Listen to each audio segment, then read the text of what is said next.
এই মুহূর্তে অবস্থান করছি নওগাঁ রাজশাহী মহাসড়ক। এই মহাসড়ক কিন্তু ইতিমধ্যেই অবরোধ করা হয়েছে, যার কারণ হিসেবে বলা হচ্ছে গত রবিবারে কিন্তু একজনকে চাঁদা না পেয়ে নৃশংসভাবে হাতুড়িতে পিটিয়ে তাকে গুরুতর জখম করে রাজশাহী মেডিকেল কলেজে ভর্তি করা হয়েছে। কিন্তু ঘটনার প্রায় 72 ঘন্টা পার হয়ে গেলেও কিন্তু এখন পর্যন্ত যারা এই ঘটনার সাথে জড়িত তারা কিন্তু গ্রেপ্তার হয়নি। আপনারা দেখতে পাচ্ছেন এখন কিন্তু রাজশাহী নওগাঁ মহাসড়ক যেটি সেই সড়কটি অবরোধ করা হয়েছে। আমরা একজনের সাথে কথা বলার চেষ্টা করব।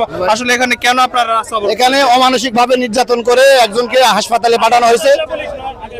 উজ্জ্বল আমাদের এলাকার খুব নিরীহ একটা ছেলে এবং খুব ভালো একটা ছেলে। সে এই গ্রামে বসবাস করে দীর্ঘদিন ধরে, কিন্তু এই রাজুর কারণে, রাজু সন্ত্রাসী, সে একটা মেম্বার, স্ট্যান্ডিং মেম্বার, সে এবং তার ছত্রছায়ায় কিছু লোক এলাকায় চাঁদাবাজি, সন্ত্রাসী, মাদক সেবন থেকে মাদক ব্যবসা থেকে শুরু করে সমস্ত কিছু করে আসছে দীর্ঘদিন ধরে। ভয়ে কোনো লোক মুখ খোলে না, মানে সাক্ষী দিবে সেটা করে না। এমনকি উজ্জ্বলকে মেডিকেলে নিয়ে যাবে এরকম লোক নেই ভয়ে। তো যাই হোক, সে এখন মেডিকেলে খুবই খারাপ অবস্থায়, সংকটাপন্ন, মানে ডাক্তার বলে দিছে তার বাঁচার সম্ভাবনা খুবই ক্ষীণ। তো এই অবস্থায় আমরা সবাই গ্রামের লোকজন, এলাকাবাসী আমরা চাচ্ছি এই রাজুকে অ্যারেস্ট করে খুব দ্রুত আইনের আওতায় আনা হোক, এবং একে যারা সহযোগিতা করতেছে এখন পর্যন্ত তাদেরকেও আইনের আওতায় আনা হোক।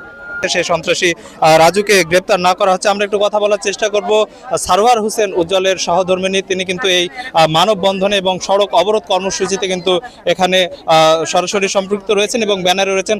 আসলে আপনার স্বামীর এখন বর্তমান কি অবস্থা? আমার স্বামীর যেরকম অবস্থা সেরকমই, কোনো উন্নতি নাই।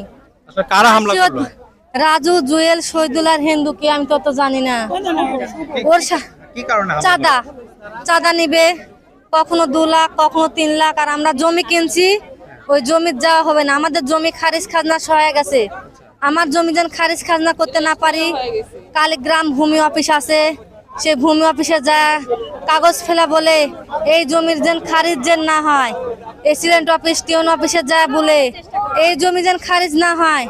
আমরা খারিজ করছি। আমার স্বামী সব সময় শান্ত রাখি যে জমি আমি দখলে 2 দিন পর যাব, দরকারে 5 বছর 10 বছর পর যাব, ওর সাথে লাগতে যাব না। আমরা আইনের মাধ্যমে যাব। আমরা থানাতে অভিযোগ জানাইছি যে ঈদের পর আমাদের বসে উভয় পক্ষ আমাদের একটা মিউচুয়াল করে দিবে। তার আগে রাজু এগুলো করলো যেন আমার স্বামীকে এগুলো করলে যেন করতে না পারে। আমি আমি ভয় করি।